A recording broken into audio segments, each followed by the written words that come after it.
Folks, we're back. This is Steve Sanchez, Jim Jonas, with another episode of Veterans in Politics. Today, our guest is going to be Nancy Bernstein, candidate for Las Vegas Justice of the Peace Department number 8. But before we talk to Ms. Bernstein, I just want to say Gregory Deneau was supposed to be on the show today, and he had to cancel out, and hopefully we will reschedule for another time. He's running for Henderson Justice of the Peace. And I also want to say, if you didn't get your Valentine's Day ball tickets, the ball is next week, Saturday, February 3rd at South Point. 5 to 6 is cocktail hour, 6 to 8 is dinner. And we're going to have dancing, romancing, and all that good stuff. Ain't that right, Jim? Yep. That's right. So make sure you get your ticket. Go to Eventbrite or go to veteransinpolitics.org. Jim, do you have any rants? Yeah, actually, I don't really have many rants. I'm just super excited for Saturday, February 3rd. And Steve had already touched on it. So if you're not familiar with where the South Point is, which is where the Valentine's Day Ball is, it's 9777 South Las Vegas Boulevard, 89183. And that's February the 3rd. We really want to see you there. There's going to be, besides fun, and it's apolitical too. It's not, I know Steve and I are both registered Republicans, but Veterans in Politics is a nonpartisan group. So we really want everybody to come out because you'll get a lot of information. Not just Republicans are showing up. Democrats will be there as well. And independents, nonpartisans, libertarians, whatever your political affiliation. It is really one of the funnest nights of the year because you get to talk and get to meet new people, and it's not all about politics. One of the things that I think is wrong with the political system in this country right now is because if you self-identify somebody as a Republican and you're a Democrat, you won't speak to them, and vice versa. And that's one of the biggest problems. So get to meet new people, get their perspective, become friends with that individual.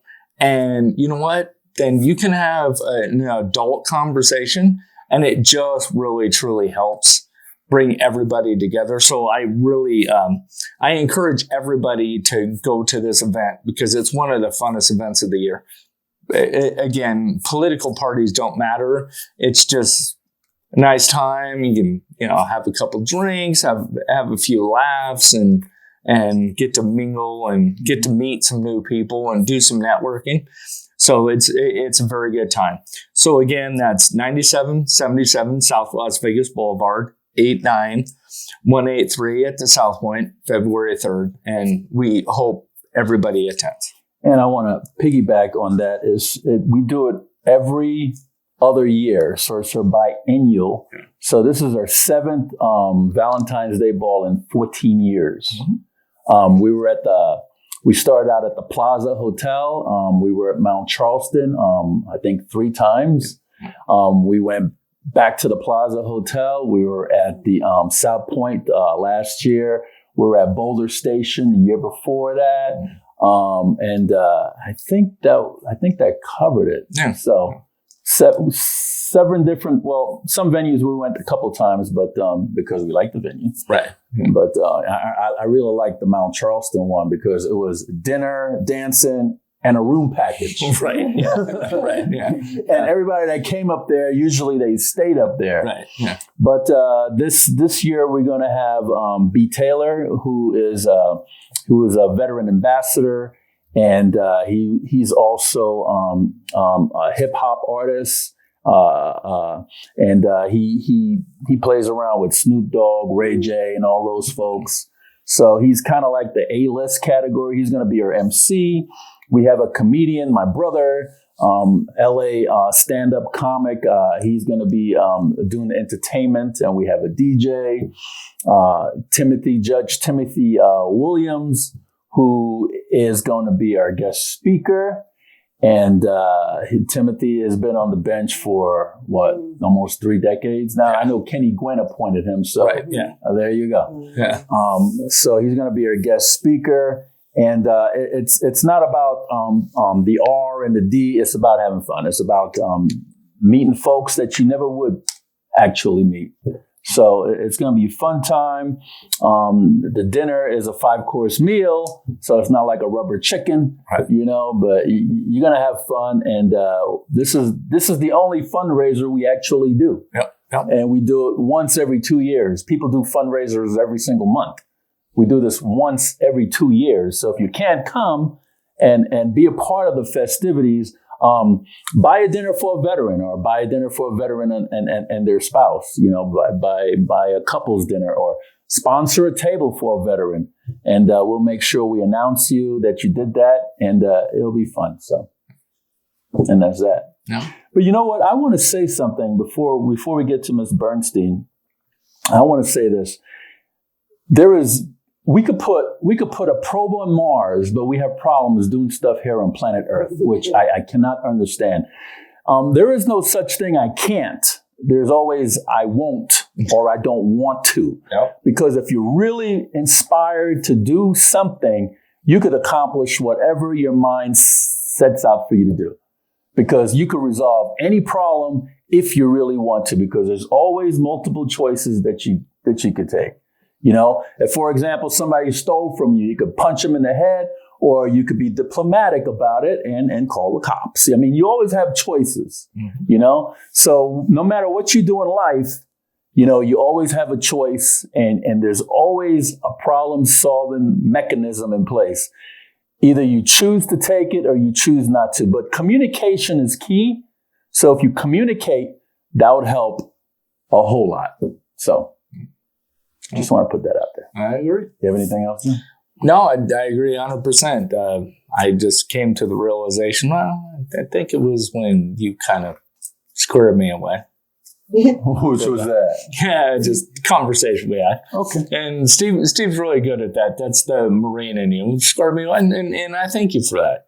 One of the things that I said, I thought to myself, I'm like, there comes a point in everybody's life where, I'm not saying don't dream, but at the same time, there comes a point in your life where you got to start doing the stuff you have to do. Because bill collectors don't care about dreams. No. So. And I also want to say, since we're on the subject, I want to thank Brian Knudsen, the Las Vegas City Councilman. Brian, you're outstanding. I wish every council person take your lead. I mean, we had a building here that was full with squatters, and fires happened. Fire department had to show up one time. There was 3 fires there. Brian knocked the damn building down, okay, and leveled the whole area and put a fence around it to prevent any more squatters and dumpers and whatever, and trespassers and graffiti artists, because, they're all around. Brian Knudsen, hell of a job. I just want to put that out there. I just want to thank you for that. Okay. And I agree. He's my city councilman where I live too, and he's very responsive. And everybody says I always talk bad about people. See, Brian gets the good one. Well, you talk bad about bad people, but that's okay. That's true. That is true. All right. Ms. Bernstein. Yes. Thank you so much for coming on the program. Oh, my pleasure. Do tell us about yourself. We're so interested to know about you. Oh, thank you. Well, first, I'm grateful to have met you today. Thank you.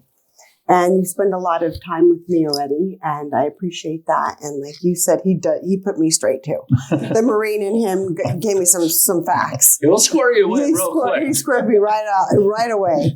And then and as I pulled it, in front of the building, I hit the curb, and he saw that too. He saw that. So he also got a little talking to about how I drove.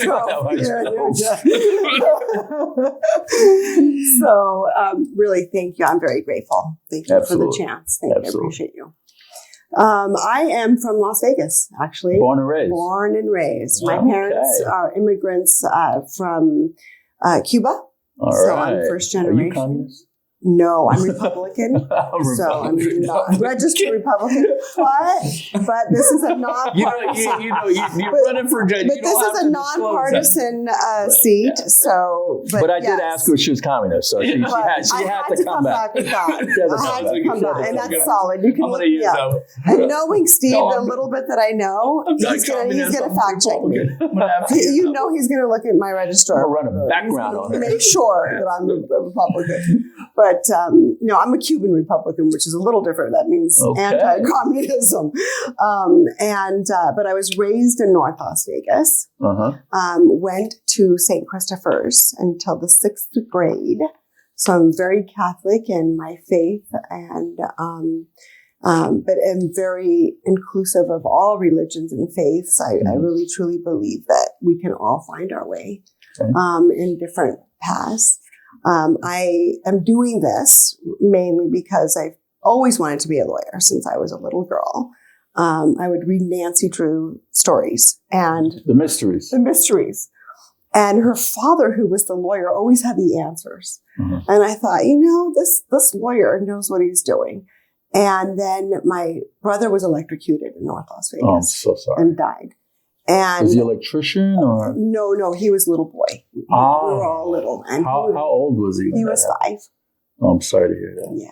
So when he died, because my parents didn't speak good English, right away there was, runaround from the powers that be. And they found a lawyer, Sam Lionel, you might have heard of him.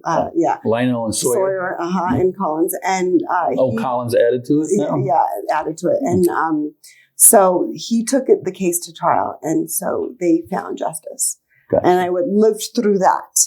And seeing that and seeing, what it took and the process and how you can make a change made me want to go to law school. May I ask, what's your brother's name? Joseph. How did he get harmed? We were actually, I'm not sure if it's quite North Las Vegas. It was Central Park West Apartments on Koval. So not where we were living, and we were outside. And so it was city wiring by the pool. And he was by a pool. Yeah, he was little. So there was some wiring that went in the pool? Not the outside, but he was playing. Yeah, it wasn't secured at all. And then of course, they said he had a brain aneurysm, which wasn't what it was at all. Yeah. And, but that's what the difference that lawyers can make. As much fun as people make of lawyers, we can actually do some. I bet you do. So do I. But we do make some change. So that was really the catalyst that put me into wanting to study very hard, get good grades, get out of Northtown and get to school and do really. You weren't handed anything? No. Okay. Actually, the funniest thing is my first job was Farm Basket, which is right next to you. And it closed for a little bit, and then it's, I think, reopened. This same Farm Basket? This Farm Basket. I was in there when I was 16, almost 16. Wow. 16. So this is the old barrio then for you, huh? I went to Western High School. Okay. Wow. So my first job was right here. I think he's Clark. Yeah. We were like rivals. Yeah, we were rivals. So, worked there. And then I had a car accident. Oh, boy. After I had, my car. And Richard Harris, who I work for still to this day, was your attorney? Offered me a job. Yeah, it was my attorney. And I said to him, I'm going to be a lawyer one day. I'm a Cuban girl, Las Vegas. And he was like, well, if you want a job as a runner, let me know. And I was like, yes. And so he ¿Habla español? Sí, como no. Poquito mucho? No, mucho. Okay. Yeah. And so he gave me the job, and then I became the receptionist, and then so you moved up, and through UNLV, I was his paralegal, and then just kept going. And then as a lawyer, I still worked. How long did you get your? How long ago did you get your law license? I graduated in 2004, excuse me. I waited a little bit longer to go to law school. I graduated from college, and then I was married to a lawyer for a long time. Okay. What's his name? Ed Bernstein. Hence guy. Bernstein. Really nice guy. Didn't Bernstein run for Senate? Really? Yeah. He ran did. for Senate against Ensign. I was married. Yeah, I remember that. Remember that? Yeah. That was a rough race. That was rough. That was the glory. I told Ed don't go in that race. He was running against John, right? Yeah. I told him the same thing. We were married. I was like, please, why are we doing this? But so how are you? You were married at the time? Yeah. Yes. To Ed. Yes. How come we didn't meet yet? You must have a bad memory because I was there the whole time. All the time. I do have short-term memory. I bet you do. So how are you? Oh, okay, so was it's all I gotta. You gotta know. I gotta ask this question. All right. So is the reason why you're Republican because you were married to Ed Bernstein? Ed Bernstein is Democrat. Yeah, I know he is. That's why you're not Democrat. Right. Yeah. Because I have always been a Republican. My parents are very Republican. Oh, so opposites attracted at that point. I mean, at that a lot of the Cubans, right? Cubans, almost what they call it? Is it Cuban? It's a Cuban Republican. Yeah, they pretty much block vote. They pretty much go Republican. We do. Well, the traditional, but now the younger ones aren't so much because they don't know. What it's like because they didn't have they didn't go through the hardship. They didn't deal with the whole Castro. Right. The whole thing. They don't, And then also back in the 2000 era when he ran, it wasn't the polarization that we have now. Like you discussed earlier. Yeah. I mean, you can't say now that I'm Republican and now Democrats going to listen to me. Right. And unfortunately, right, because we're old enough to know that that's not how it used to be. Right. And we have to cross the party lines. If we want to make changes, we have to cross because the party lines. even as hardcore of a Republican as I am, I'd listen to, if there's a Democrat that has a good idea to fix a problem, I'll listen to it. Absolutely. Yeah, because my counterpart here, Steve Sanson, actually, we had a conversation years ago, and he's like, well, why are you going to vote for him? And I'm like, well, because he's a Republican. And he goes, well, do you like him? And I said, no. And he goes, do you think he's ethical? And I said, no, not really, but he's a Republican. And he goes, yeah, well, then you got to take a hard look at yourself then, Jim. Oh. Yeah. Is this someone current that's no. now? It's the quality of the person. Yeah. I mean, it's just like veterans. They say, well, you're veterans in politics. So that means you're supposed to rubber stamp anybody that's a veteran. And we're like, no. Because there's a lot of idiots out there that are veterans. There's a lot of idiots out there that are Republicans. There's a lot of idiots out there that are Democrats. We look for the quality of the person. Not because they got an R or a D or a V by their name, that doesn't make them a good candidate.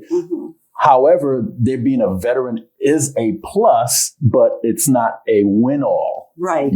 That's correct. So yes, hopefully the Cubans will endorse me. I'm sure they will. But I think the Latin Chamber. I've been very involved with the Latin Chamber for a long time. We're still in your bio. Oh, my bio. Okay, so let's not get too political. Where we left off at Ed. Okay, so ex-husband. I met him because Rick and I were working together, and this is back in the day where in the courthouse, you would take in the paperwork and they would stamp it, the old school. The old Phoenix building. No, Phoenix building's across the street. Yeah. The old 3rd Street. Yeah. The old one. The one that the D's owner bought, I think, the property and they knocked it down. That blue building. What did they do with the tunnels? Because there were tunnels that goes under the street to CCDC from the old courthouse. Interesting. What did they do with those tunnels? Do you know? I've never heard about. Yeah, that's how they used to bring the inmates in. Right. Yeah, through the tunnels under the street. Right. Instead of parade them through the street, they bring them under the tunnels. And I was trying to figure that out today because I was down there. And I'm like, what did they do with the tunnels? Did they fill them in or what? That's a question I need to ask them. I wonder if people are living there. I mean, that's been a... No, because it goes to CCDC. Who wants to live there? Under the tunnel, exactly. That'd be a security breach then. It would be unless they close it down. And how would they get out now? Because a lot of people living underground. was reading In the stories. tunnels. Yeah, in the tunnels in Las Vegas. Those are different tunnels. Exactly. Yeah. This is different tunnels. Yeah, those are the wash tunnels. Yeah, Yeah. they're out by the Yeah. strip and stuff too. Yeah, the wash tunnel. Yeah. Yeah. I'm talking about the CCDC tunnels. That's interesting. Yeah. I'd like to find out. I'll let you know. Oh, okay. Then I won't do my research. I'll wait for you to give me I'll feedback. find out. I will let you know. Okay. I'll let you know. Let me know. I'll tell you at the Valentine's Day ball. You tell me. What's going on with these I'll tunnels? let you with know when I CCDC? see you on Saturday. Okay. Next Saturday. Don't be Next Saturday, confusing not about this Saturday. Next Saturday. Yeah, you know how I am. Okay. But yeah, so no, I met him working for Rick, and then I started working for Ed actually, and He took you from Richard Harris. yeah, he stole me from So Rick. What a thief. I know Rick says that I left him for Ed, and then but you know I learned a lot. Working with him at that firm, and our daughter, who's living in Washington D.C., is a lawyer. Okay, and she does great work, and just did a trial in New York City that her firm that she represented won Second Amendment issues and things like that. So she's doing really well, and so I learned a lot from him. And then, have any kids with him? We have the two daughters. Okay. Yeah, my oldest, who is a lawyer, and that's what I was just saying. She's a lawyer. Okay. And that's our daughter. Her name's Eden Bernstein. Eden. It's a very unique name. Very proud of Eden. And she's a lawyer where? And she's a lawyer in D.C. In DC. She's a D.C. lawyer, one of the political lawyers. Very strong. Very strong. Strong will. Yeah. Also, boy. registered Republican. Well, tell us a little bit about her. Eden is getting married soon, and she will be moving to Israel in August. She has a job there already. Isn't there conflict going on there right now? Yeah, she already went. She was already there in October, 2 days after the conflict started. Okay. After the conflict started. 2 days after it started, they were there. She's like, sign me up. Yeah, she was right there. Okay. And her fiance was in the IDF reserve. He is Israeli Defense Force. Okay. Reserve. Okay. Cool. So they'll be moving. So she's marrying an Israeli. He is not Israeli, but he's Jewish and did join the army. Gotcha. For the 2 years. So it's mandatory that anybody that's 18 join the IDF in Israel, correct? Yes. Men, mandatory. Women, yes. Women, men, no matter what you are, mandatory. Right. That's right. Okay. So, she's a believer in Israel, and she's moving there soon. I always wondered, because of what took place at that concert, I always wondered, I'm like, if everybody over there is military trained, 18 and above, military trained, how do those terrorists get through all of them so quickly like that? That always, I'm like, if you have military training, you're going to hide. I mean, I'm sure they were doing all that. I mean, I wasn't there. It was the tunnels from CCDC. They were oh my goodness, that what happened. I mean, there's just the tunnels. They surprised everybody, the terrorists. So I think it was just a surprise attack. And nobody had weapons there, huh? And that's surprising, because every time I go to Israel, I see so many people, the citizens that carry Uzis. I mean, they're just strapping. Since we're talking about weapons, and we love the Constitution. Yes. What's your favorite amendment? Ooh, gosh. I mean, I think freedom of speech. You like the first one? Absolutely. Before the second one? I mean, not before. I mean, I am a gun owner. Give me your 5 top. All right. Well, no, I mean, give me your 5 top amendments. But I think that what gun rights, they wouldn't even be fought for unless you could speak it, right? Unless you can argue why. Okay.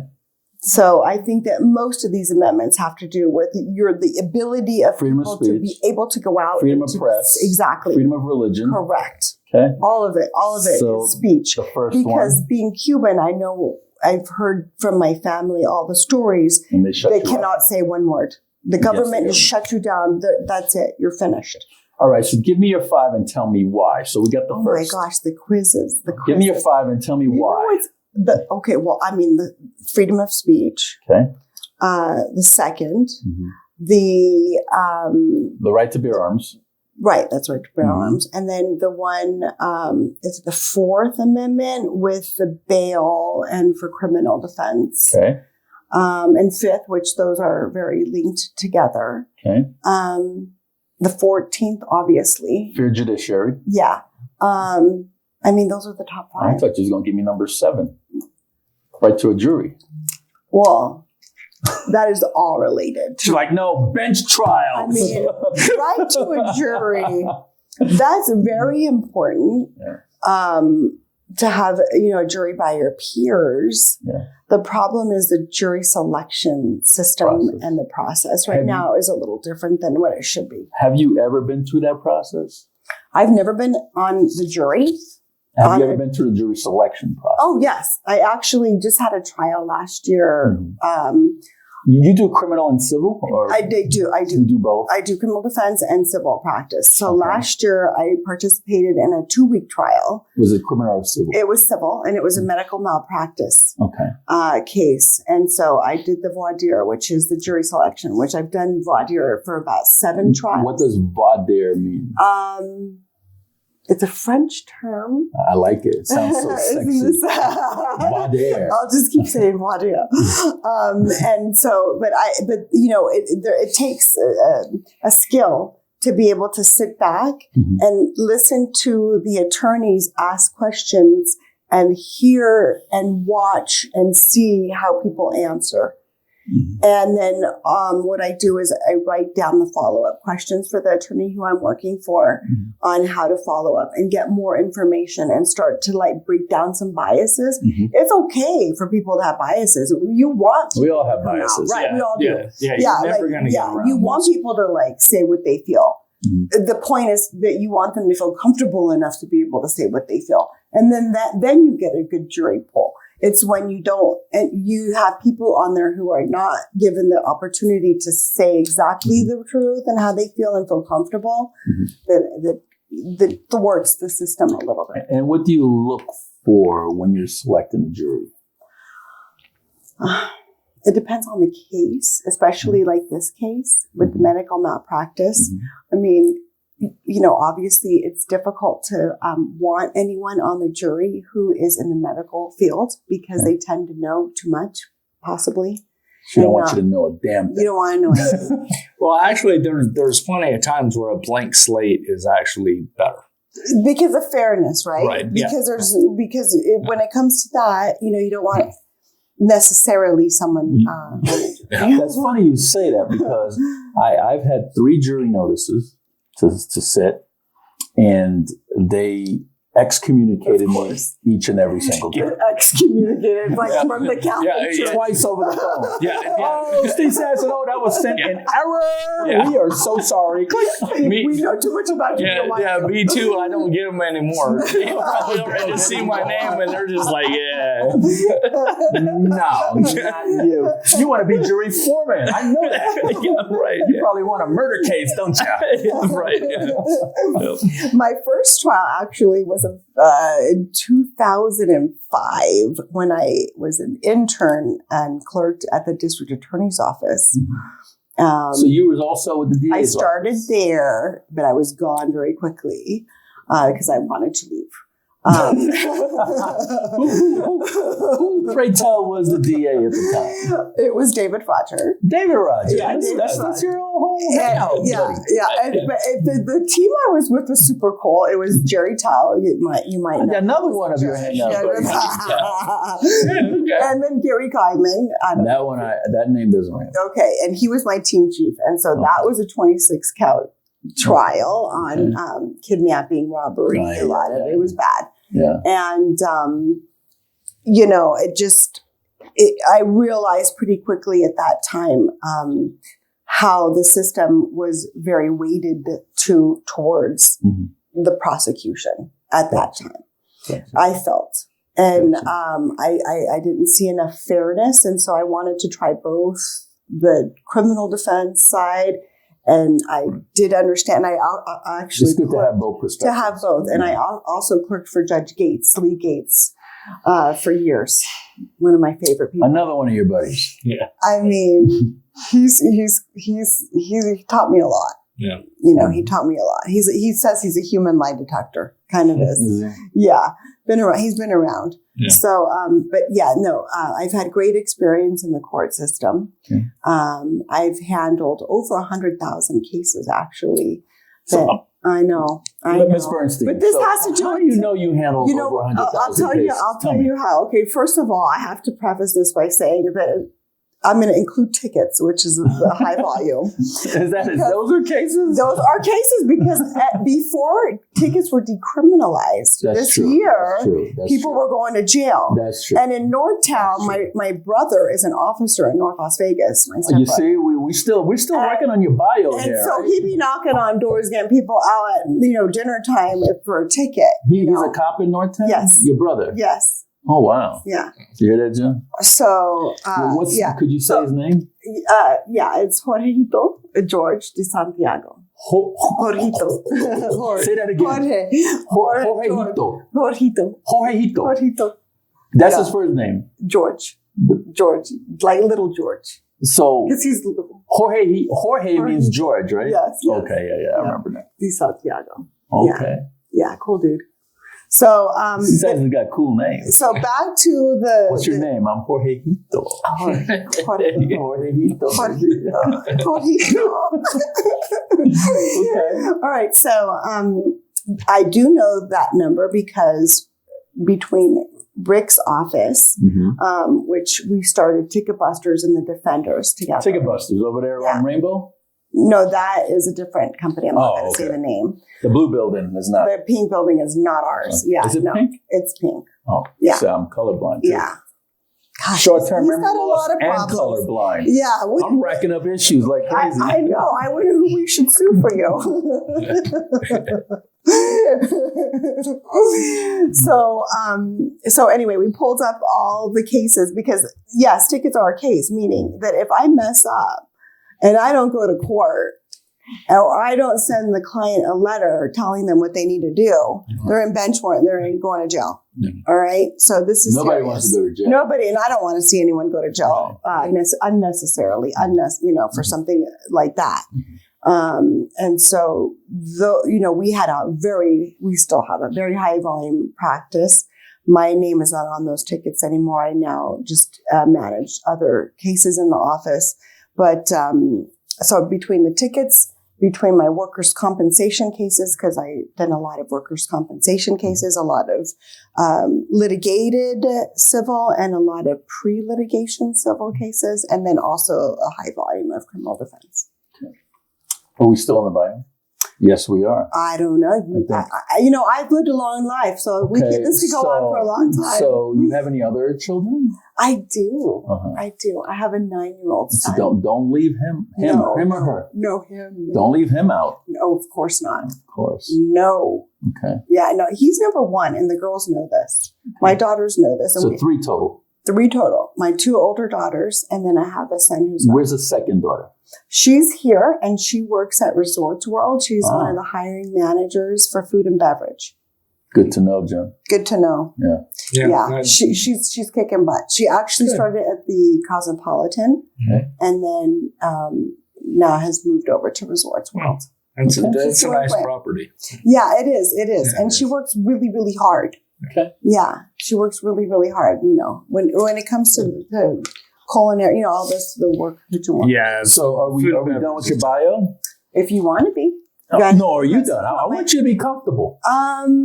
I think I'm good. If you have some questions, then we can start. Oh, I have tons of questions. Oh boy! The bench is my thing. Yeah, it is. I know. I'll ask you a couple questions, but when it comes to the judiciary. But I asked you, Jim, I said, is he going to start asking me anything like NRS related or legal? Oh, so that I can, I'm sure he's got plenty of questions. Because, You believe in the Constitution, correct? Oh, yes. Yeah, because I would die for the Constitution. I would fight and die for the Constitution. Before Steve gets started with his questions, I got a preference with this. Okay. So years ago when Steve and I first met, we had this conversation because I'm really big in the Constitution, obviously, but I'm more concerned. I was always more concerned about Congress and the Senate and all that stuff. Okay. And more nationally focused, right? So Steve and I were having a conversation. And he goes, well, what is your position on judges? And I'm like, oh, well, I started talking about the Supreme Court. He goes, no. Okay, I get it. Mm-hmm. What about local judges? I'm like, I really don't care. And he goes, well, when you go in front of a judge, because we're all going to end up there at some point, you go in front of a judge and they don't follow the Constitution and they lock your ass up, you'll care then. That's right. So you better start paying attention now. And that conversation happened about 15 years ago, and ever since then, I'll tell you what, I care about judges. No, there's something to be said. There's a whole movement now on strict constitutionalism. And the appellate court is kicking butt here in the state of Nevada because they're holding judges accountable to the Constitution and violation of the Constitution. Yes. With litigants. Right. And I've been what's that? Our judges, you're doing a doggone good job because they've been reporting them. Mm-hmm. And those appellate court judges have been really, really on. It's really important to keep the integrity of the written word. Mm-hmm. And, words can be changed. The definition can be changed, between me and you, and we don't want that. We want it to be strict by the word. It's kind of like what Anthony Scalia, God rest his soul, said. He goes, the Constitution is a written document. It says what it says. It lives and breathes. It says what it says, and it doesn't say what it doesn't say. It's exactly right. I mean, that's how our country is formed, is based on the Constitution, Bill of Rights, and all that. Mm-hmm. But I remember I heard a family court judge tell a litigant, the Constitution doesn't apply in my courtroom, and I almost barfed. Huh. And I thought that, and I was trying to get that video, and somehow that one video I just cannot get. Yeah, camera just stopped working that day. Battery went dead. Yeah.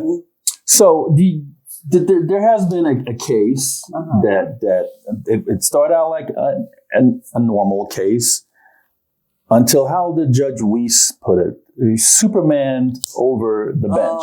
Oh, okay. So. Let me ask. Superman. He did. That was incredible.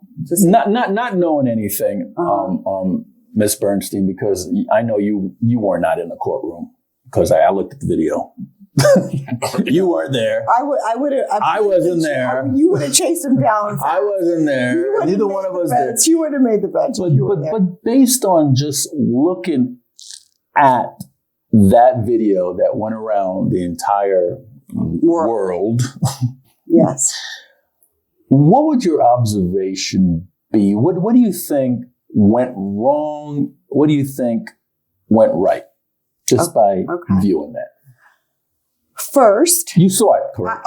Yes. Okay. And I am very familiar with everyone who was in the courtroom, and I know them, and I know what happened, and spoke to people that were there. First, it really starts with his mental illness. Okay. And he kept saying that I'm mentally ill. And I was off the meds, I'm on the meds, it's mental illness, which is so critical right now in our system, in our country. And you caught that, didn't you? Right away. Because I was actually on the National American Mental Illness Board by Kenny Gwynn, appointed me a long time ago. Mm-hmm. So I actually served on the National Board for Mental Illness. Okay. And it's something that's very, very sacred to me. Like personally, family members have suffered from it for many, many years. So I've seen it and I understand it in depth. The court that I'm running for, Justice Court, just a few weeks ago, Judge Wood, I don't know if you know who she is. Is she a pro temp? No, she's on the bench in Justice Court. Judge who? Wood.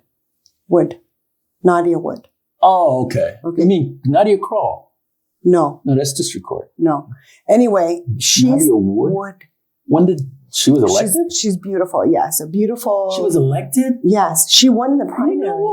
She won. She won in the primary. Actually, she must have not showed up to her endorsement interview or came to a show. I don't know. You need to let these judges know they need to start. I will. I'll come. Okay. So the good thing is that she just started a mental health program in Justice Court. Now, it's a small start because it's only going to be able to be offered to 50 defendants, but it's a start. Like the Veterans Court, I would say. Like Judge, I saw that court. I actually attended that court recently because I wanted to see Judge Letitia do that. And I was like, I'm so moved. I cried the whole time. Just the emotion from everyone that was there and how it changed their life, and just being in that particular circle of people means something different, right? To veterans, I feel, right? Yeah. So it's a connection. It's a connection. That they know that you understand. Yes. Yes. Yeah. There's something familiar. You gotta, because veterans are not going to really tell you unless they're another veteran, because they figured you have no concept of what they're talking about. So they don't want to waste their time. Right. And they shouldn't really. I mean, I have some vague idea, but it's like, you're not going to know what it's like to have a child. Right. No. I mean, and I'm thanking God that I will never. So I'm not going to talk to you about, that. So yeah, there's, conversations that you have with people that are like-minded, like experience, right? Mm-hmm. So, but back to the original question about what happened there that day, I think, there's going to be a program in Justice Court that she started, Judge Wood. Okay. That's a great start. We need that because it needs to happen at a lower level than district court, which, district court has that.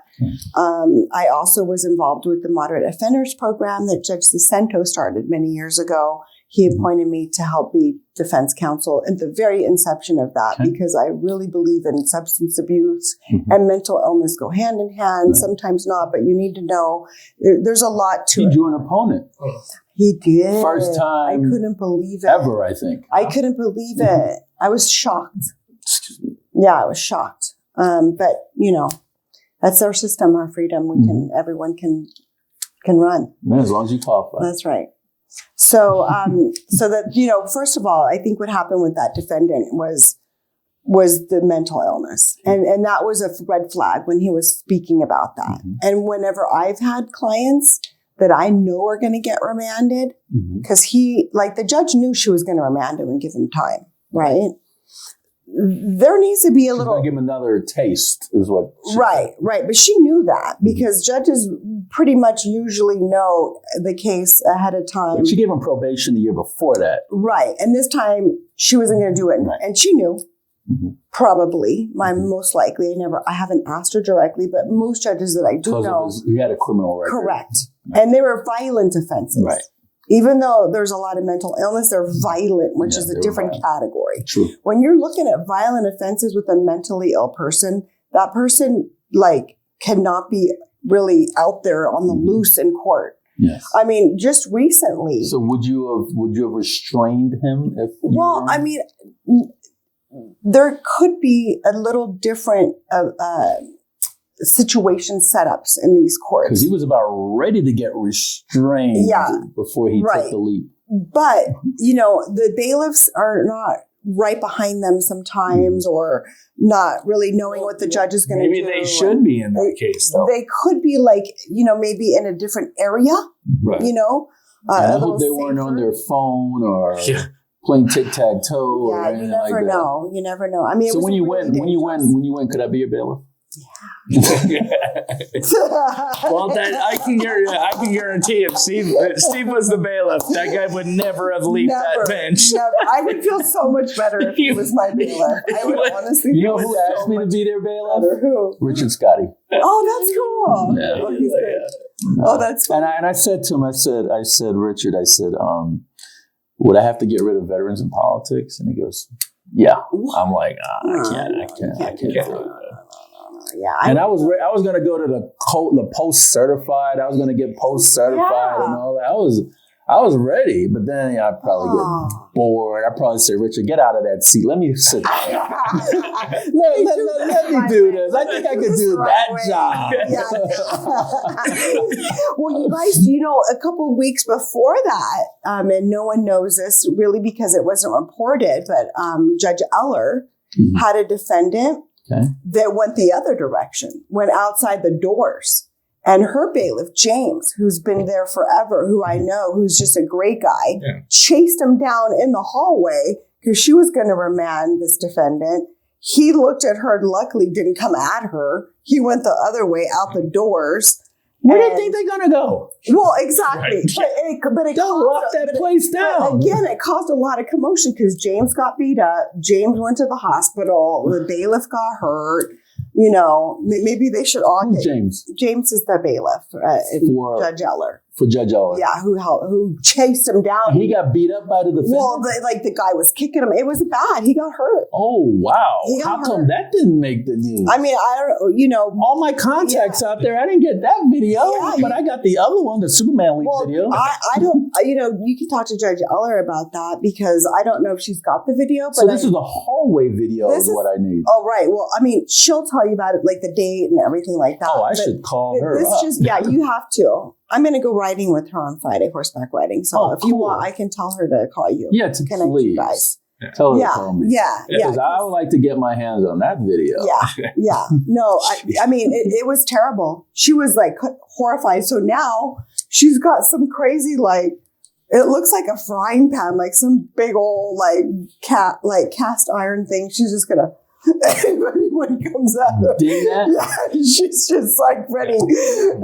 Do you think, since we're on the subject, Ms. Bernstein, do you think, because I know judges have, like Doug Mosley, Don Mosley. Right, and Judge Gates had a gun. So you know where I was going with this. Yeah.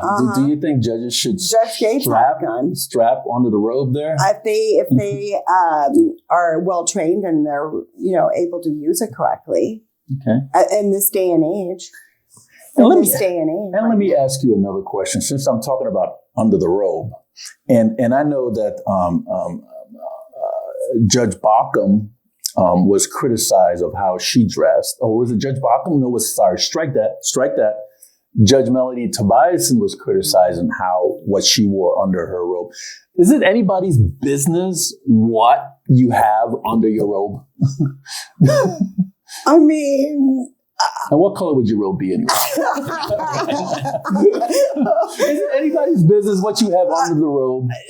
Or how you dressed under the robe? Or what you wear on? Is it anybody's business? I like to be professional when I'm anywhere and when it comes to my business, when it comes to being a lawyer.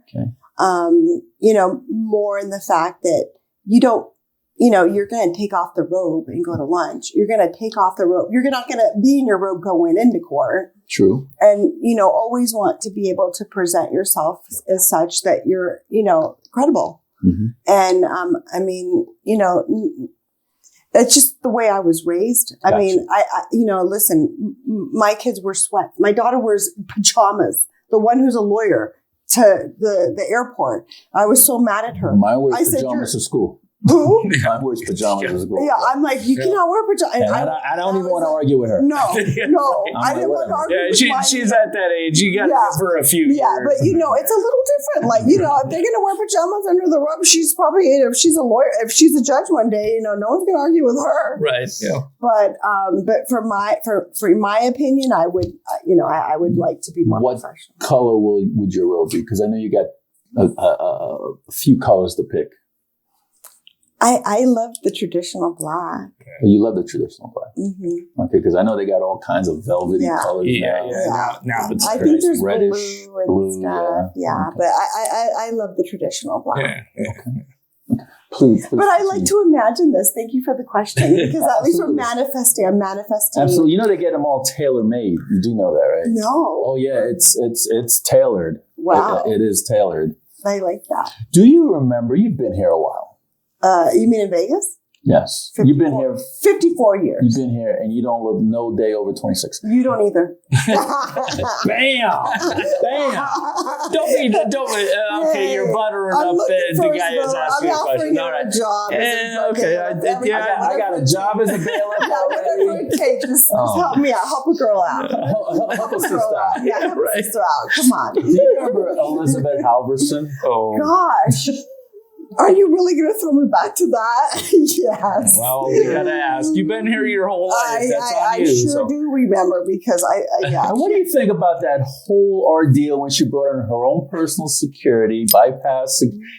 In fact, her personal security were members of Veterans in Politics. Oh, wow. Yeah. In fact, she called me up and asked me, God rest her soul. Yeah. She called me up and asked me for security, and I gave her 2 guys, and she hired them. I didn't know that they were going to lock themselves in the court chambers, right? Judges' chambers, and stop bailiff. I didn't know any of that stuff. Yeah. She just wanted security, and I gave her security. Nick Starlin, and I forgot the other guy.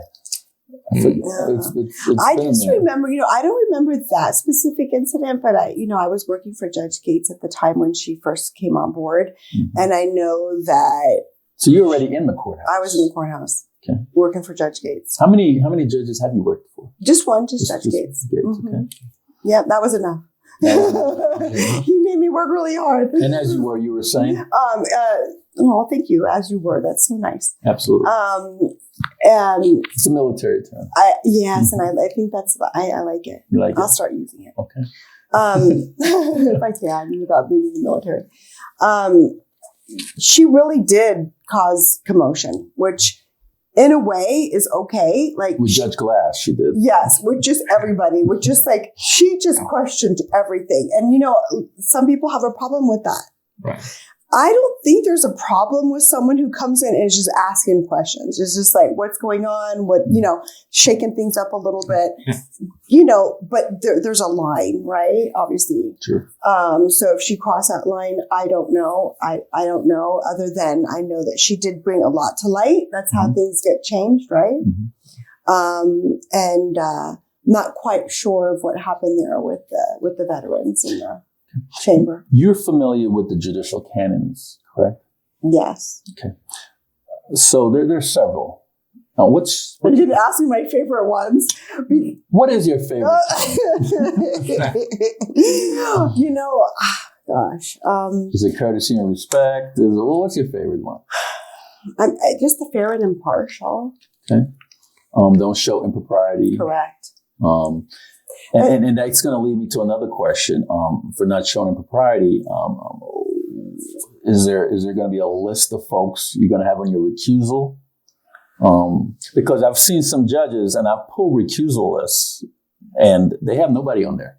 I'm like, are you kidding me? Yeah. I saw your C&E report. Really? And especially in this town, it's funny because if you talk to, like, recently this summer, I went to Wyoming. Well, you're in a remote area of Wyoming. They think Las Vegas is this big city. Well, Steve and I have been in Las Vegas, him since 95, me since 86. It's kind of a big city, but you seem to run everywhere you go. You run into somebody you know. So that whole recusal list thing, it's like, come on now. There's no one. I try to match a C&E report up with the recusal list, and I'm like, there is no way. That's a really good question. I've thought about that, actually. And I just go back to what I really believe fundamentally. And even my daughter, who's the lawyer, she tells me all the time that I'm the least judgmental person. And what she means But you by want to that, be a judge, though. Right, but what she means by that. I'm just finding No, I know. It's not ironic. It's ironic. It's just oxymoron. Oxymoron. But the thing is this. What she means is that I'm not quick to make an assessment. I'm not quick to be like, this happened, I like to take my time.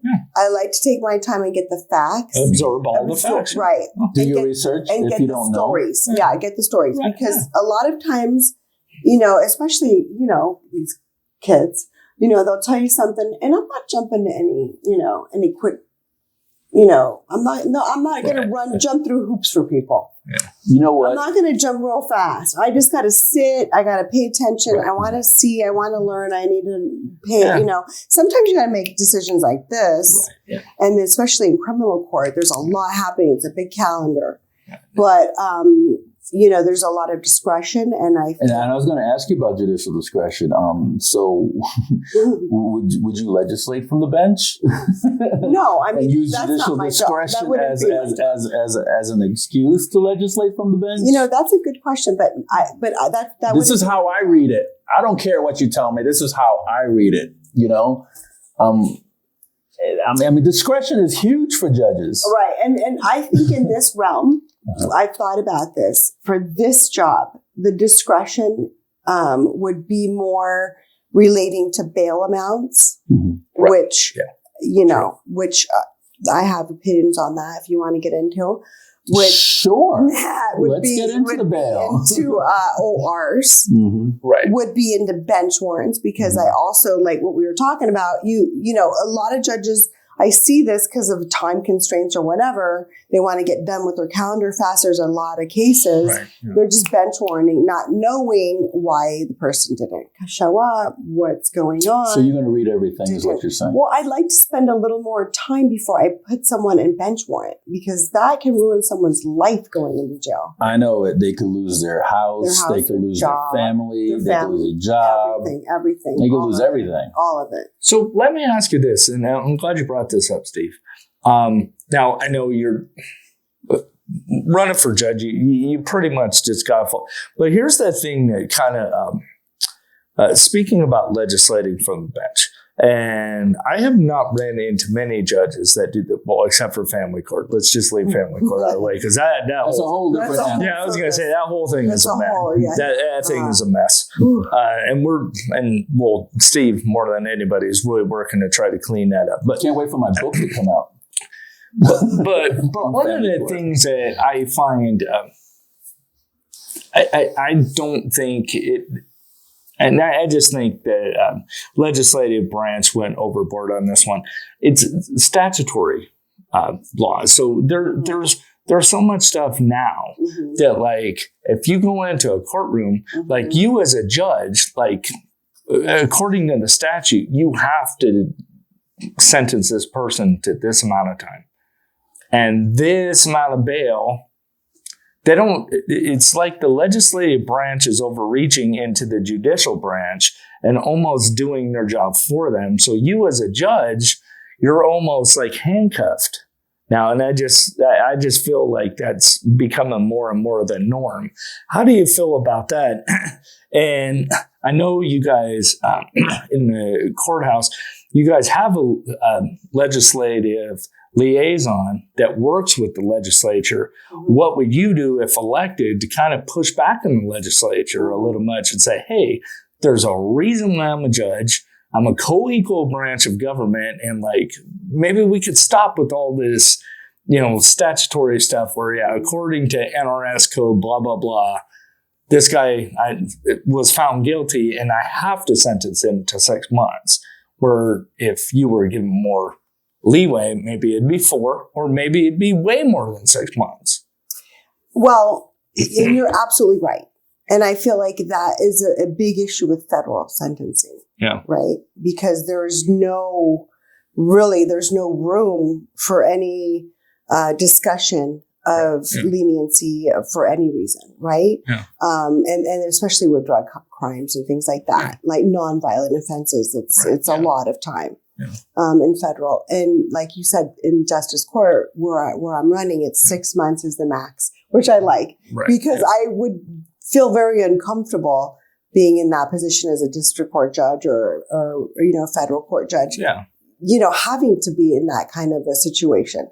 I do feel that in justice court, judges can do some pushback when it comes to being able to,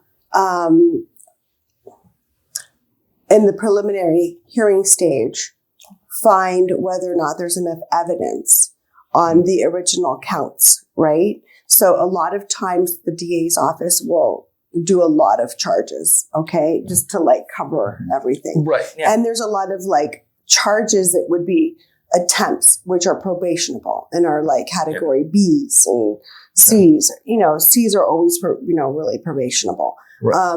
And so I would really pay attention to that, because there is about the evidence that the judge is listening to, not the legislature. Right. And so there is a little bit of room, as far as like the original counts and how those can be looked at the preliminary hearing stage. And that's important.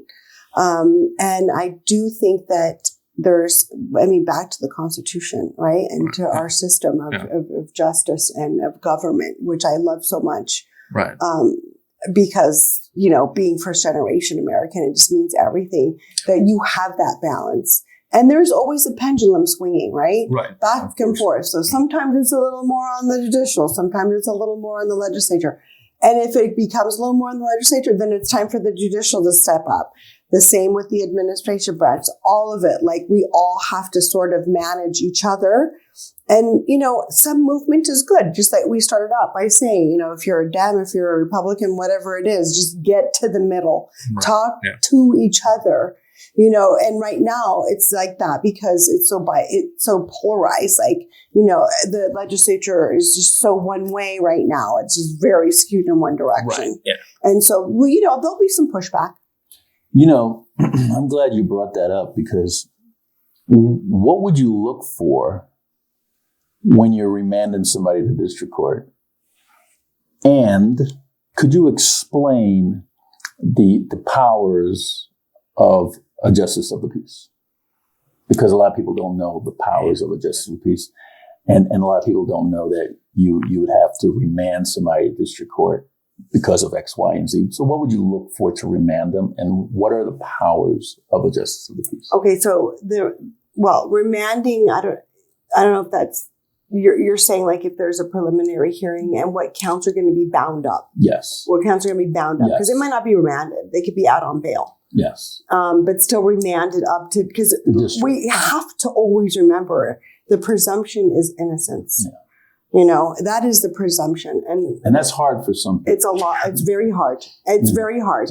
Guilty. You got arrested. You're guilty. Yeah, for sure. And I get it almost seems like it's pretty much a culture now where it's like you're guilty until proven innocent. Yeah, correct. And I feel like a lot of times I'm seeing defendants where I'm having to prove that they're innocent instead of, the other way around, like it's supposed to be. But that's okay. That's okay. I mean, that's the fight. That's the struggle. That's what I like in the system is, the DAs have their job. The criminal defense attorneys have their job. Everyone is pushing, struggling. If you're really good at what you do, then the truth comes out. Yeah. Right. And if you're a good judge, then the truth is going to come out because you're going to listen to both sides. You're going to pay attention. So a scintilla of evidence is what needs to be. Scintilla. Scintilla. Scintilla. Scintilla. Scintilla. Yeah. Of evidence. And what does that mean exactly? Scintilla is actually a term in the Constitution. It means just slight, just a tiny. Yeah. So really to get... It's basically how OJ got off. Yeah. The glove didn't fit, you must have quit. Yeah, muddy the waters enough. Yeah. I mean, the scintilla of evidence that has to be proven at the justice court level is not very high. Yeah. Like that evidence is not the glove. It's not. That's different. That's just like very little. I know. I tell people there's a big difference between being arrested and being convicted. Right. There's because anybody could be arrested. Yeah. Anybody, you, me, anybody could be arrested. Yeah. But not everybody could be convicted. That's true. I mean, because you need to have evidence to convict. On arrest, it could be just a hearsay. I saw him go up the street and the cop be like, oh, cuff him.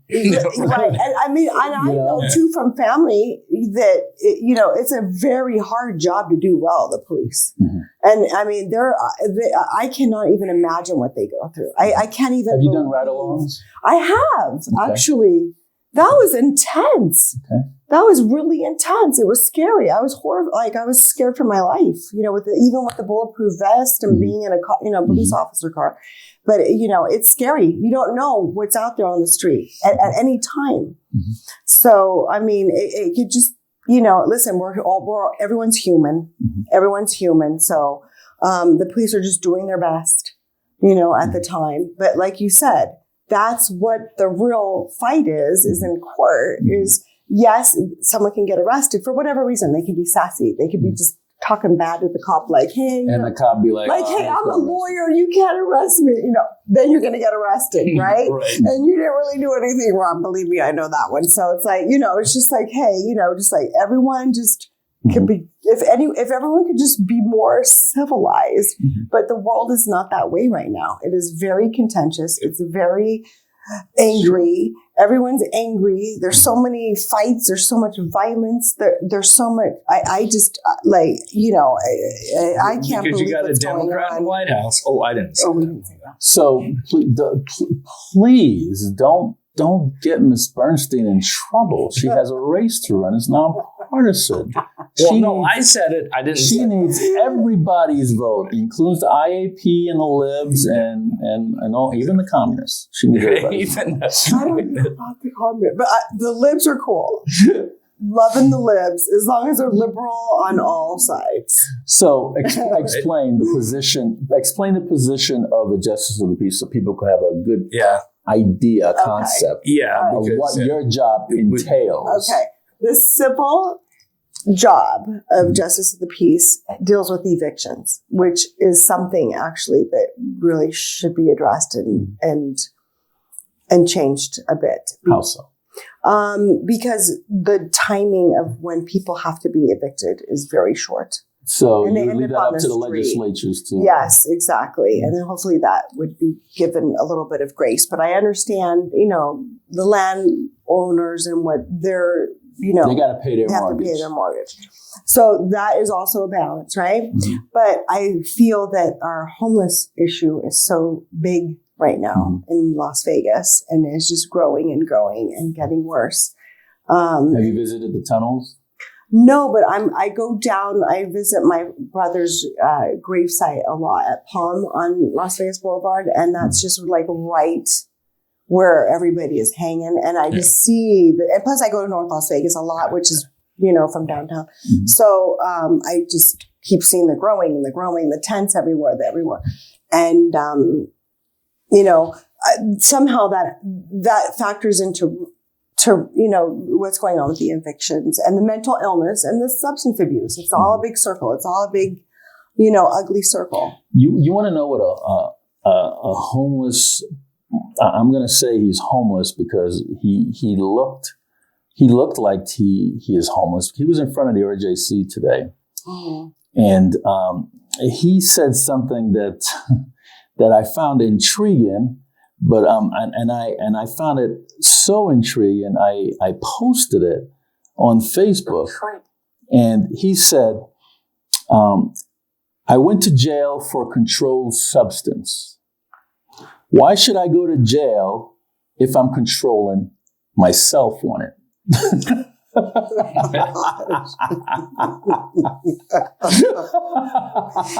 He's not violently committing violence. No, he ain't bothering nobody. He's just possessing some drugs. He just got some drugs. That's it. He's controlling it. And you know what? He's not bothering nobody. And how about how drugs are legal anyway? A lot of them. They're starting to talk about I wanted to tell we're not in Amsterdam. Yeah, we barely got marijuana through the gate. No, but do you realize that marijuana, they just doubled the amount that's legally available to possess? Yes. The legislature just changed that. I've grown a couple trees in my backyard. I mean, I couldn't believe it. It's already so shocking to me, that you could possess marijuana and not have a problem. Yes. And then now they've doubled the amount, the legislature, so it's even more weed that you can have. And there's a lot of other drugs that they're looking Bob at. Marley said, legalize it, don't criticize it. Yes. Yes, sir. And I wish he was alive to see it now. I know you wouldn't believe it. He would be, you would be like,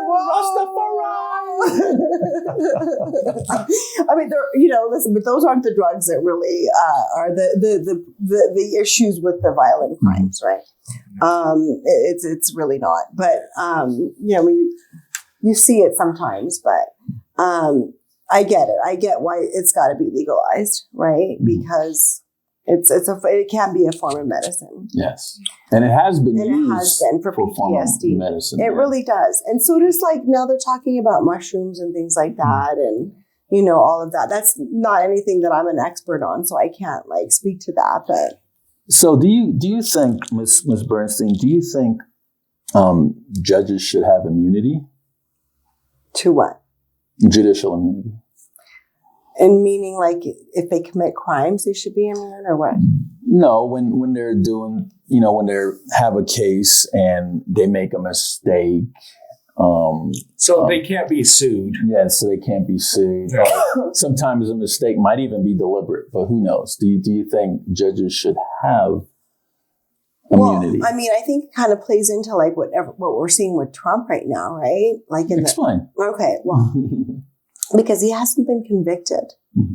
So there is a process before someone is impeached. And then if they're So removing him off the ballot prematurely before he was actually in a court of law and judged by a jury. And the same with judges. The same with anyone in that position where they've taken an oath, where, they have to abide by the law. Mm-hmm. And if they're actually found, if they're indicted and if they're convicted, then they should be removed from the bench. And then whatever happens civilly after that happens civilly after that, if they're going to be sued. Immunity, I think is not a broad term. I don't think it should be used as broad as some people would like to, but I think that it's very specific, and I think that it has to be proven. Again, it's just, you can't be no one can just throw allegations and accusations and then you're off the bench and now you're getting sued. So that leads me to the Judicial Discipline Commission. Do you think that commission does an outstanding job, or do you think that there might be some room for improvement? Same thing with the state bar. That's a pretty general question, so I have to get specific. Understand a little bit more what you mean by that. Because I'll paint a picture. So somebody files a complaint against a judge for violating Constitution, violating their First Amendment, maybe deem them as a vexatious litigant and tie their hands so they can't defend themselves, which is a violation of the Constitution, in my opinion. That's serious. And the judicial discipline will come back and say, there's nothing here. There's no basis here. Basically, when I hear that, it's telling me that, hey, I just don't want to do my job. Right. I see your point. When it comes to something like that, again, it needs to be reviewed, and it should be reviewed by an outside board. Similar to what lawyers have to go through, right? They go through the state bar. Where they go through the state bar. The state bar. But isn't the judicial discipline that outside board, though? I don't think it's as outside as it should be. Okay. And I think judges should be viewed and looked at by other members of the community that are not lawyers. That are not lawyers. Bam! Yeah. Bam! I like that answer. You know what? I think you're the first person that actually gave me that answer. Yeah. That goes along with my next question. Okay. And we could be here all night, so I don't I thought we were supposed to have fun tonight, but go ahead. And what seems that I got two follow-up questions to that. We are having fun. We're having fun. You got the gavel. You can stop this anytime. You can say, court dismissed. I'm doing this as like a let's go, let's do it. Do you think that there should be term limits for judges?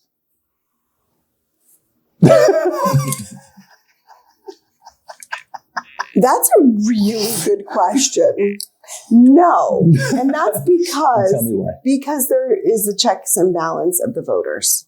Now, if the judges were being appointed... The President of the United States have term limits. Correct. But if the judges are being appointed, possibly if they're unfit, right? Mm-hmm. If they are senile, if they've lost their memory, like someone else I know, and things like that, like it's going to be incompetent in their job.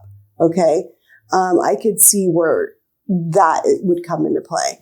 But that's what the voters are supposed to do, right? The voters are supposed to decide this. The voters are supposed to decide, is this judge electable again? Is this person, fit to be on the bench now and in 6 years and in 6 more years? And so that's what this process should be about. But I introduced language for a BDR bill draft request a couple of sessions ago. And I gave it to, who did I give it to? I think it was Dr. Robin Titus, who's now the minority whip for the legislature. And it's called remove or retain. Because I understand, and my argument for the remove or retain, if a judge run unopposed, and my argument is that,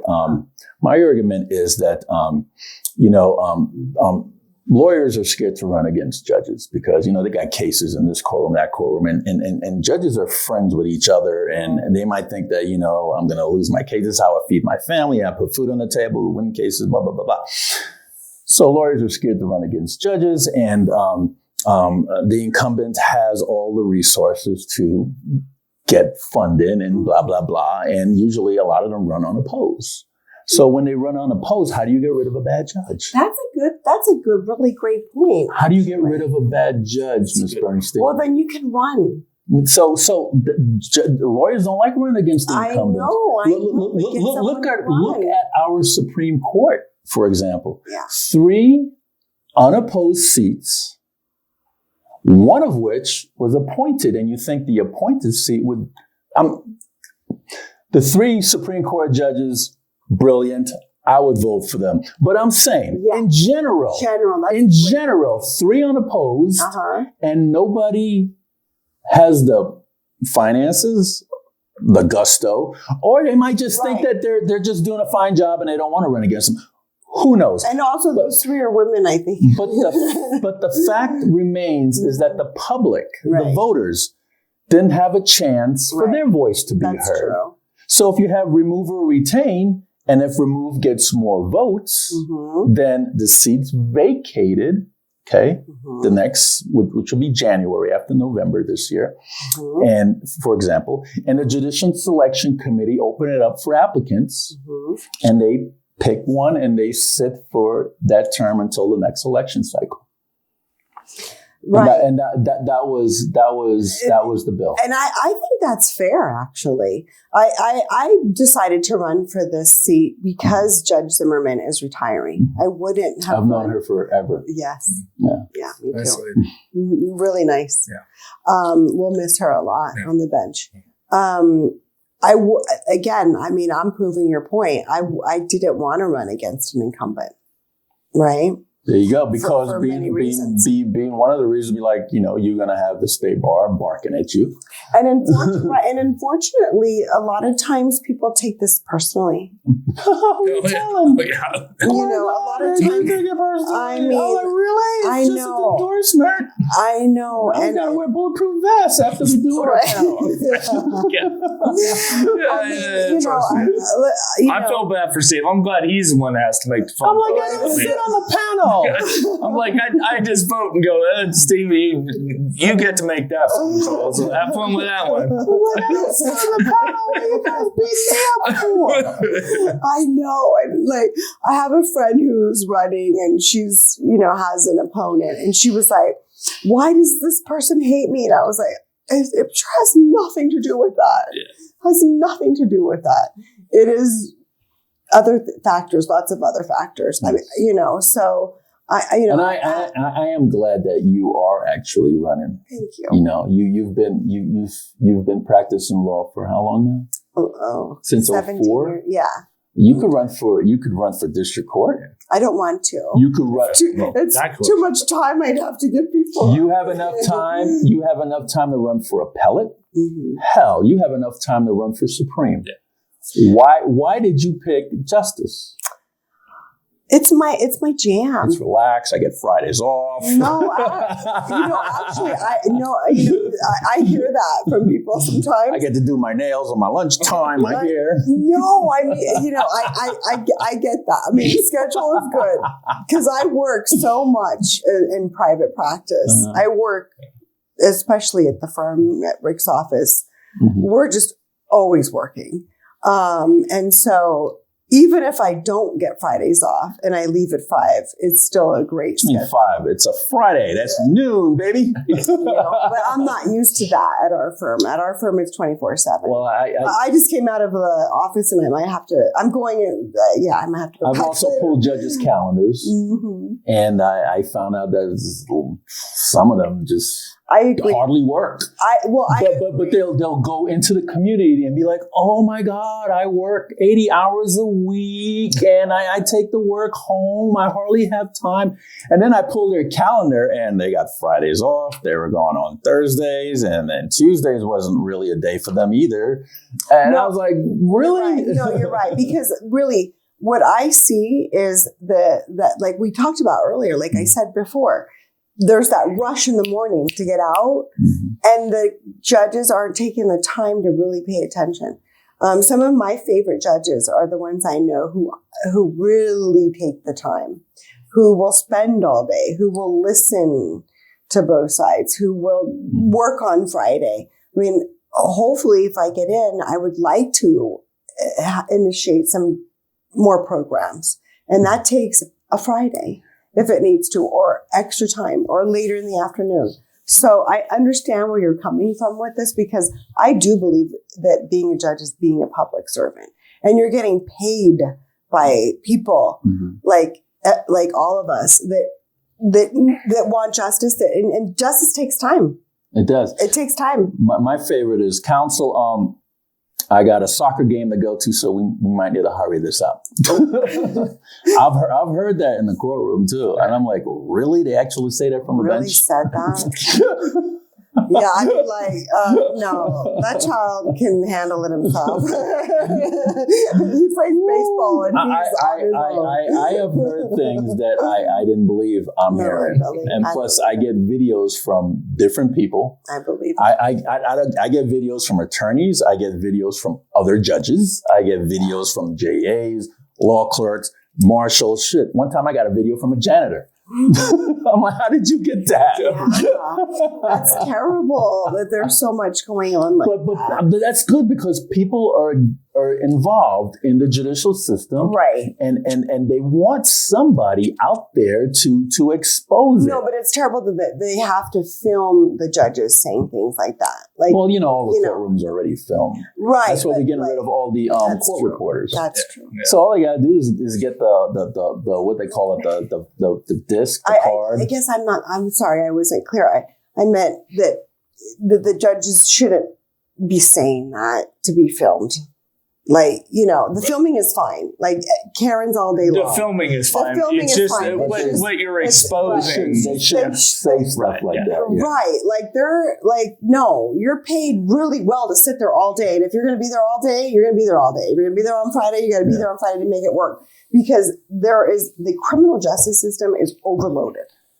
It's overloaded right now, and it's not running really the best way it can. When it comes to the judicial system, yes, I put more emphasis in that than I would be state senator, U.S. senator, Congress. It's the judges is who I concentrate the most on.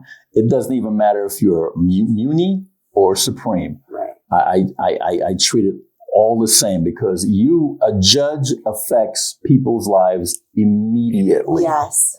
A president might take a few years. Right. Depends on what they pass. But a judge, immediately. So I focus more on the judicial system than any other branch. I like that. That's true. It really is the grassroots of the system, right?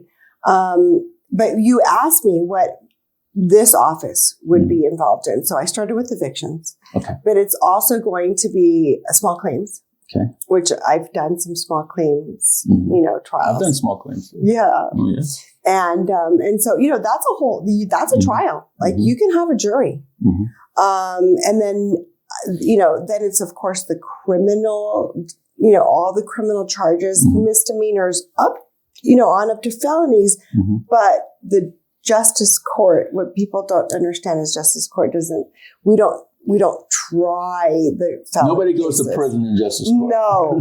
No. They might go to CCDC for 6 months. Right, but not prison. But not prison. Not prison. So you hear the justice court judges hear the preliminary stage of the felony charges, Right. but not the actual trials on felonies. Have you taken a tour of CCDC? I'm there very often in person. I go to do in-person visits.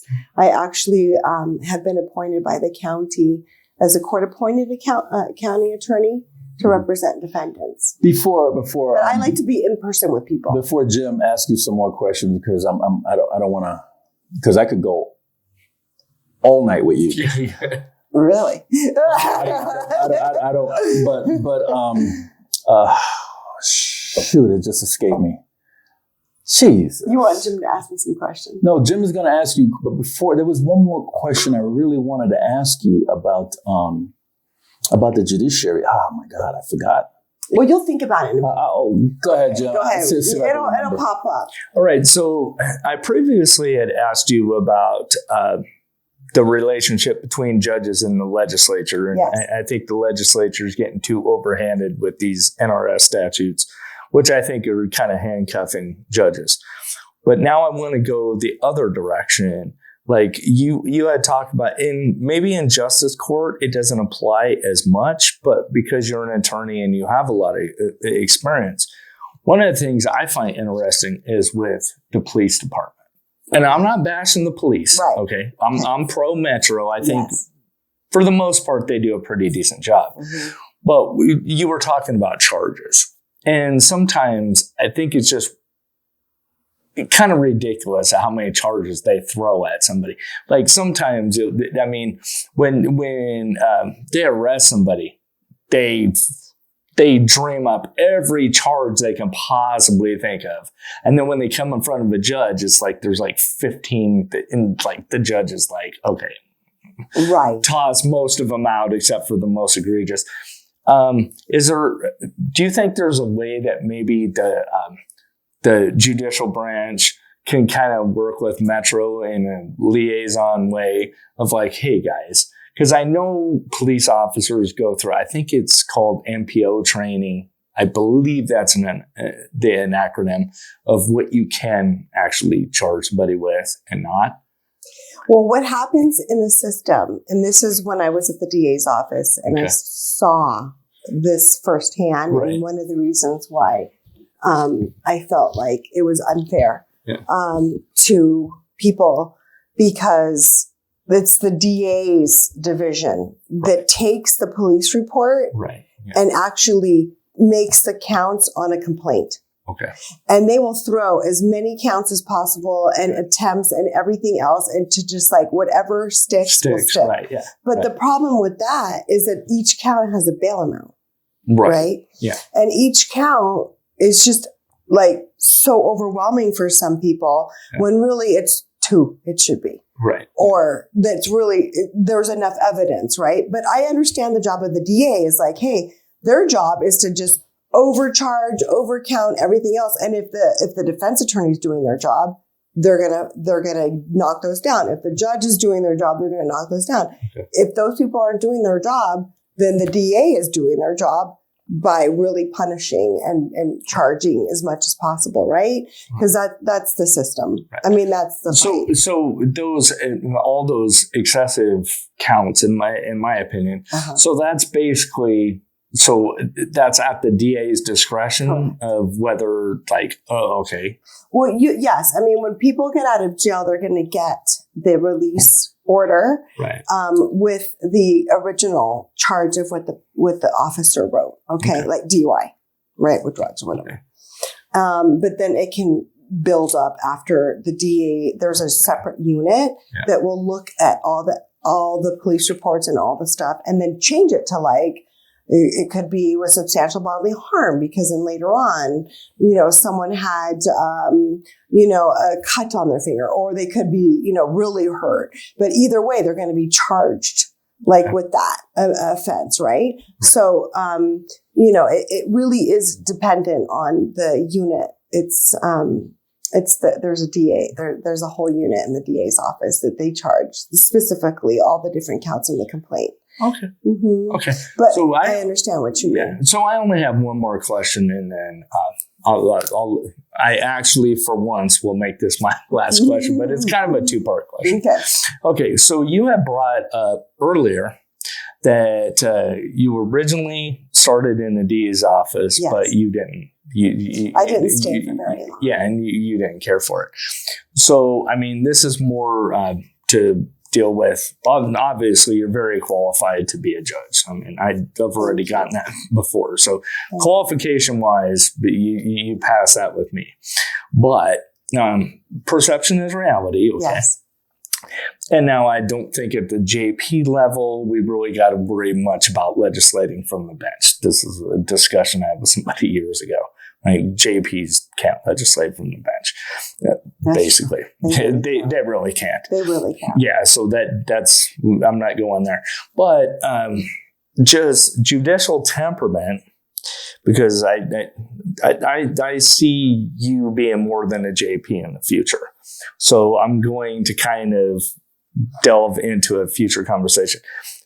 You didn't care for the DA's office, which is fine. But you're a defense attorney. So this is a question I always ask anybody running for judge. As a defense attorney, and you already said you didn't care for the DA's office that much, that kind of perception-wise can lead to say, I'm kind of soft on crime here. I'm more pro-defendant than I am pro-prosecution. So what would you say to someone like me that has that perception already to dispel that myth? Wow. Okay. When I say that I didn't care for the DA's office, in that sense, or you just didn't like Roger. You want to be a lone ranger on that one. I'm just curious. I actually really did. Okay. And I really like the DAs. And I have a lot of good friends that are DAs that are great people. Yeah. And so it's not that so much is I just saw the defendants as being real victims as well as the victim of the crime. Victims meaning of substance abuse, of mental illness, of just of race, of discrimination of some sort. Because there really is, and I will just say it. There's statistics. It's not just my bias, but it's a color issue. The defendants, and I see it all day long. And it's statistics. We can come up with those numbers. And to me, that's very unfair. Being Hispanic, very unfair. Being brown, I had a problem with that. And I actually was the only Hispanic female on the entire floor at that time.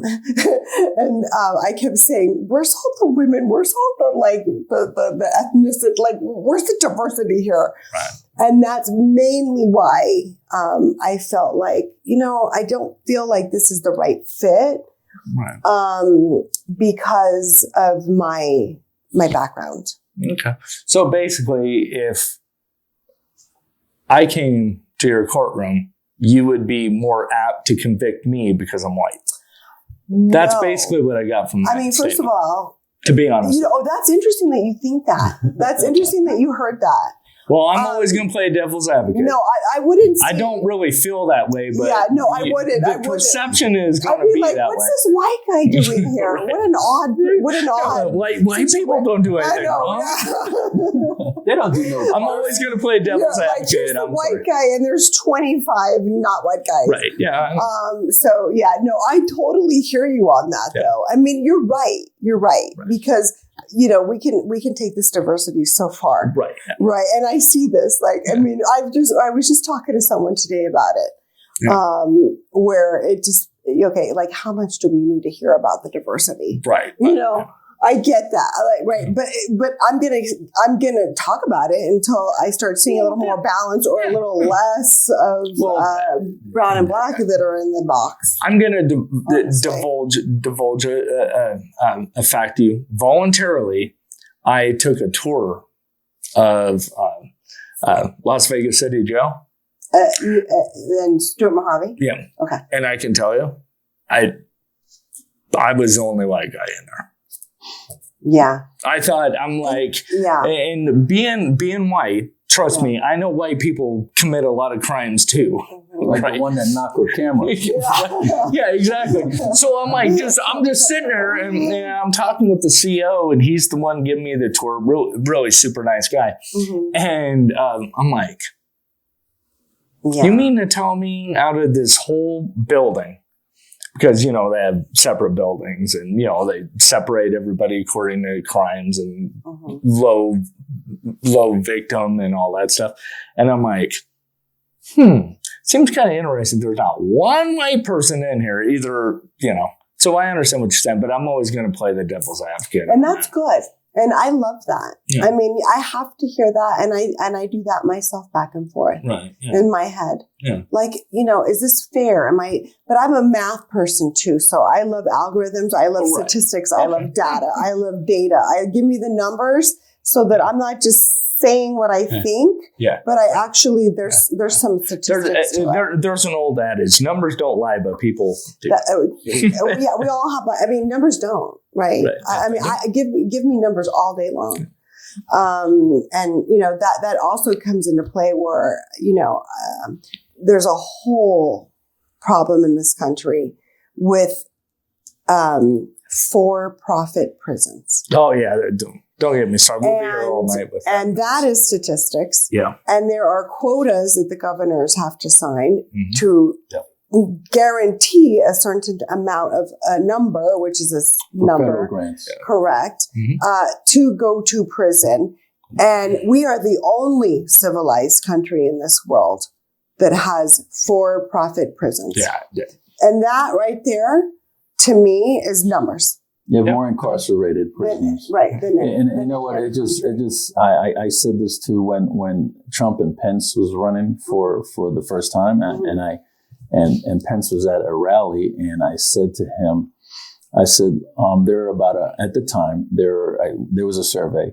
There were about 145,000 veterans in state and federal prisons. I said, what is a Trump-Pence administration going to do to make sure that we don't keep imprisoning our veterans, you know, more of a treatment base instead of incarceration. Right. So that's the problem with this country. We go right to prison instead of treatment. I mean, if a guy is a drug addict, that doesn't mean he's a criminal. And you put him in prison, what do you think he's going to be? A criminal. And what about his kids? We're training him and it's a domino effect. Correct. We're training them how to be criminals. Correct. We are. Instead of going the opposite direction. Right. Now, listen, you know, there are times I've represented people where I'm like, you don't have a drug problem and you don't have a mental illness and you don't have even a gambling problem. What's your problem? Like, why did you do this? Yeah. It could be anger, but anger could come from mental illness as well. That's true, an untreated mental illness. But, you know, that is very rare. When you meet someone who's just like, I guess it's a psychopath or like a sociopath, you just want to commit crimes and that's a whole different situation. That's one thing that I will give attorneys a lot of credit. And I've met, despite popular belief, I've met some really good attorneys in my time, and I've always thought very highly at the fact that they could, they're like, okay, everybody's entitled to a defense. Absolutely. You know, and that's got to be something hard when you're just like, okay, this dude is batshit nuts, but he deserves to be represented and he has to be proven guilty. It's a hard job. It's got to be tough. It is. It's got to tug on it. Yeah. Yeah, it is. It is, especially because, you know, I've been a victim of crime. Yeah. And you know, I see, you know, a lot of people get hurt. And there has to be a balance. So obviously you're going to make more money as an attorney than a judge. So why do you want to be a judge? I thought you only had two questions. That's my I'm not going to say it's because I'm going to have Fridays off. I'm not going to say that in front of Steve. But no, seriously, I ask attorneys that are running for judge that all the time. You know, because it's time. It's time. So it's a natural progression of the maybe natural for me because I feel like I have put in so much time in the court system, and I've been blessed to have done well, so that I'm in a good position where I can run and be a judge and actually do the job well. And have seen what it's like. I mean, really from ground up, from runner up. I mean, even as a law clerk, and I love it. I love the system. Every day I go into RJC and I'm like, I get to be a lawyer. I get to be here. Like, this is the best. And I hear so many times lawyers are like, they hate their job. They hate being a lawyer. And I'm like, what's wrong with you? It's like, why? This is like my whole, like, this is everything. Like, I love this. I love that I have the privilege. Well, cool. It's a pleasure to meet you, and best of luck in your race. Jim. Thank you. Thank you. Well, Ms. Bernstein, I want to thank you so much for coming on. I couldn't think of that last question, but if you do. But I know you're going right to the general. Yes. Correct. Yes. So we would like to have you come on. Thank you. Before November. Okay. And talk some more. Okay. And the reason, I mean, we've been on for almost 2 hours. Have we really? Almost, yeah. Are you serious? We started at 7. Yeah. We did our rants for 15, but you started talking 7:15. I'm so sorry. No, that's good. I'm so sorry. You should have given me the hook. No, that's what we tell everybody. We're done when we're done. No, that's good because people need to know who is running for judge. Yep. I mean, that's something that they go, eeny, meeny, miny, mo. Oh, I like the name Larry. Kathy sounds good, Oh, that's a girl. Oh, over the man, And no matter what their formula is into picking a judge, and this is what, a 6-year gig? A 6-year gig. They need to get it right the first time. So we want to make sure that people know exactly when they go to vote for you, Nancy, they're going to go in the voting booth, and remember Nancy Bernstein, she was on that, what's that show? Veterans Politics something. I know I've seen her and I love her answers and I'm going to vote for her based on her qualification, based on her knowledge of the law, based on her love of the law. Based on her being empathetic and humble and compassionate and care for the community. That's why I want to vote for Nancy Bernstein. Oh, thank you. Not because Nancy's my grandmother's name. Really? No, it's not. Oh, okay. I'm being hypothetical. It's an old name. My mom's name. I want people to when it comes to, which should be when it comes to anybody running for a political office, but more so when it comes to judges, I want people to relate to that judge. Mm-hmm. And I saw Ms. Bernstein. She came on, and I could relate to her. She reminds me of my sister Trudy or whatever. And that's how I would like people to go to the voting booth and vote. Yes. Not to guess, because guessing has put this country in so much BS. It's incredible. The way people vote, they guess, and they shouldn't have to guess. And they shouldn't have to say, well, we're on the bottom of the ballot. What does that mean? So we're going to skip those? No, those are so freaking important. Right. The bottom of the ballot is sometimes more important than the top of the ballot. I've actually coached people now to start at the bottom of the ballot and vote up. Really? Yeah. Interesting. That's what I do. I tell people to start. You can't do it on the machines, though. I know but you could do it on the mail-in. On the mail-in, yeah. But the purpose of this show is for the candidate to state their platform, and for the voters to have a good understanding of that candidate. That's the purpose of the show. That's why we've been doing it for so long. Yeah. I mean, we started this program back in 2005. Wow. And we come on every week. Wow. So that's a long time. I think we're the longest podcast in the state of Nevada, actually. Good for you. So we've been doing this a while. We were on radio, we're on internet, and we're internet, and now we're video. So, and people need to actually see the person, hear how they respond. Mm-hmm. And if they have any additional questions, they should be able to contact that person. So with that said, Yes. Mark is going to zoom in on you. Okay. And then you explain why people should go to the voting booth and vote for Nancy Bernstein and your point of contact. Okay. Hello, everybody. I've been here for 2 hours, so hopefully you've gotten some sense of what I stand for. I stand for justice, and I stand definitely for the ability for everyone to be heard in court. That's the most important thing to me. No matter what color, how much money you make, what you do, anything like that, everyone has the right to be in court. And I want to listen to this. I want to listen to everybody. My phone number, my cell phone number, personal, is 702-302-3552. And I can also be reached at Nancy. It's called Nancy at Nancy Bernstein for Judge, the number 4.com, if you want to send me an email. And I'm really open and very available and very receptive to any comments. Any kind of suggestions, too. Thank you. Do you have a webpage? It's Nancy Bernstein for Judge. Thank you. Mm-hmm. Thank you so much, Ms. Bernstein, for coming here and telling us your bio and explaining your position on bench. We really Thank you for really listening to me that. for so long. You guys. Absolutely. Thank you. Absolutely. Thank you. And we'd love to have you on again. Thank you. I'd love to come back. Okay? Thanks. And the questions will be extremely harder. Oh, no. Did I use extremely? Well, thank you so much, Ms. Bernstein. I'll be prepared. I'll be ready. Thank you, Jim.